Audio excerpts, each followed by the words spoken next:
Hey everybody, I wanted to do an update video. So today during lunch I got a call from a really good friend who is actually an aerospace engineer, rocket engineer, kind of a guru that helps put things into orbit. And him and I talk about every 2 weeks about, new product development or, research and design and developing things. And excuse me, he follows me on my Facebook and my YouTube. And he loves to kind of troll the way people react when I post some of my designs. And he says, Damon, you've got to make a video about how did he say this? He said, the trolls, the haters, my fans, and how I just basically plow through all the noise. So I want you, if you feel like you want to share this video, share it. I'm not going to bombard it all over Facebook. I'm just going to share it on my Facebook page and on YouTube. And a couple of other platforms I use, but I'm not gonna, I don't want everybody going between all of them because it seems like trolls then just spread almost like the coronavirus. But one of the things that I want people to think about when you're in developing of product and you're experimenting is it's very hard to put something out on the internet without all of the people that have their degrees from Google or Yahoo chiming in, saying it won't work or that didn't work, or I'll never forget when I built the MSL1. So many people told me at 80 watts a pound it would never fly, and as you've known for over 12 years, it flew great.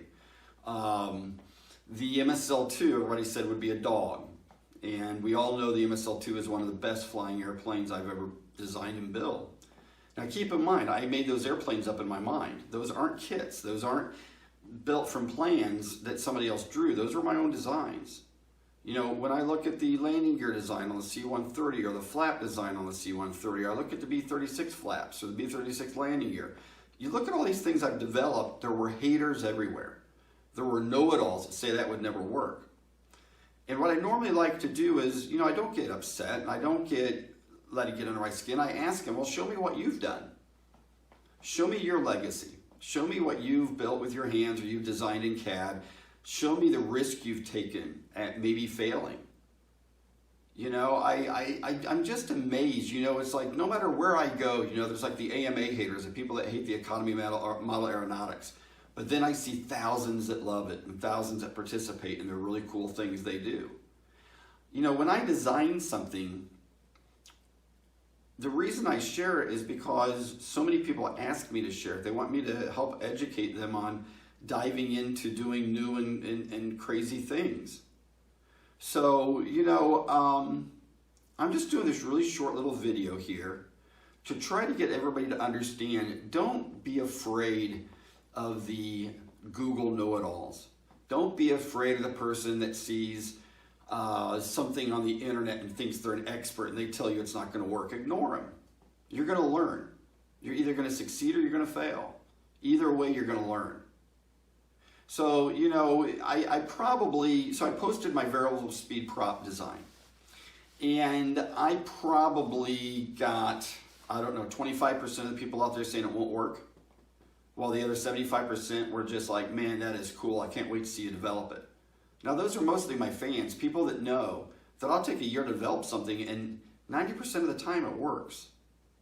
Or they say, well, that could never work, and they haven't even done the research to understand somebody else has been doing it for 10 years and it's been working perfect. That's the one that cracks me up the most, because somebody comes on there, they get on their soapbox and they say, that'll never work. This is wrong, this is wrong, and this is wrong. And they don't realize it's been functioning and working perfectly for 10 years on a smaller scale. So all I would want everybody to think about, if you're wanting to go into the weird and design, if you want to go into no man's land and create something yourself, there's always going to be know-it-alls and haters. Laugh it off. If you can respond to them and say, hey, look, this is what I'm planning to do, and they still say you're wrong, go, great, show me what you've done. Show me your legacy. Show me what you've invented or you've created with your hands or you've designed.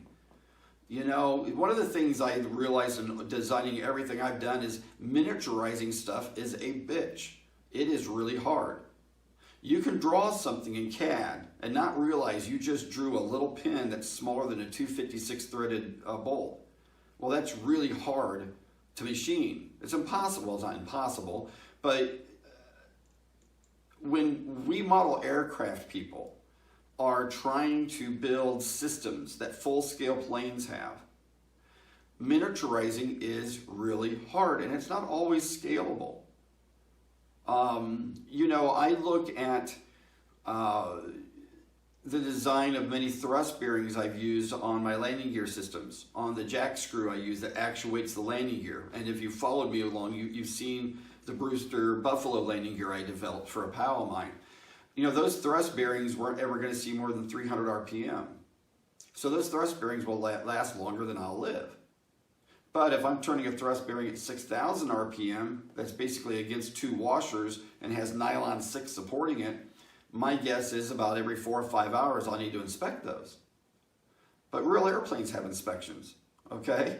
So, you know, everybody, I've seen so many people bullied on the internet. I've seen so many people called novices and called rookies and called all of this crap. And all I want all of you, and I don't care what age you are, I don't care if you're 12 years old, 15 years old, 20 years old, and you're 3D printing a really cool F-104, and somebody says it doesn't take skill to build that, I would say it takes a boatload of skill to learn to draw that in a 3D environment. It takes a boatload of passion.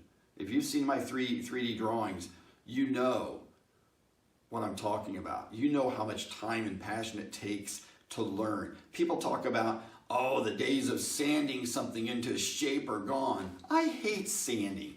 If I can use my table saw, my jigsaw, my bandsaw, whatever I can to get it as close as I can the first time so I don't have to sand.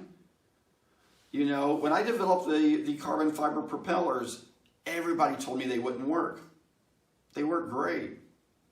People said there is no carbon fiber made that's hollow. All the carbon fiber propellers are solid. I took a Biela prop, a $90 prop, and I cut it up to prove to the world they were hollow inside. So don't let the trolls, don't let the naysayers, don't let the Google professors, don't let the people who've never built it themselves.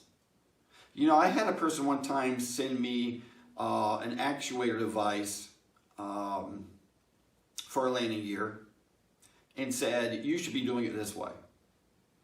And my question to him was like, that's like a 6-axis CNC I need to develop that part unless I'm going to make like a sand mold and pour it with aluminum, which I don't have, you know, a way to melt aluminum yet. I don't have a way to do a sand mold, or whatever you call it, sand oil mold. I used to do that a long time ago. I don't have a 6-axis CNC. So the only way I'd be able to do that is machine the parts and slide them together and pin them, or maybe TIG weld them. Well, I only learned how to TIG weld, you know, in the last 6 months.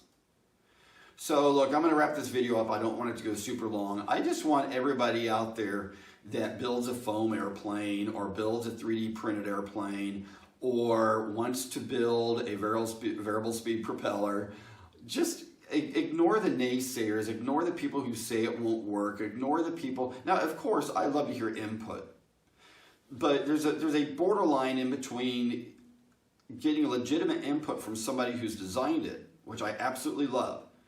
I mean, to me, somebody who's 100% credible, the moment they show me that they've designed a working mechanism and they know what miniaturization is, I absolutely listen to what they say. I can always learn.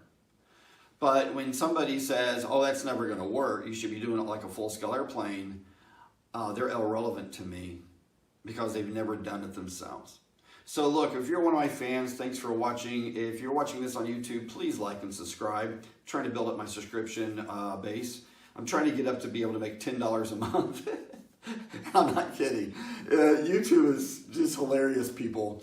You know, unless you're a Taylor Swift or a One Direction or Harry Styles, you're not going to make any money off YouTube. That's pretty much it, everybody.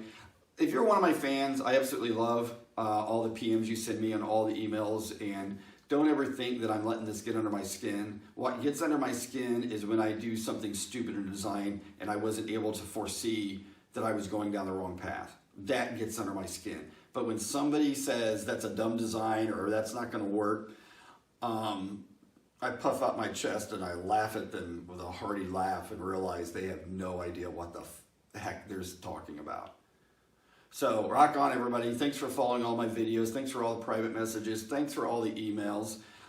Thanks for going to my merch and buying my mugs and my cool things. I really super appreciate that. So have an awesome day, everybody, and be safe. And rock on, man. Take care. Bye-bye.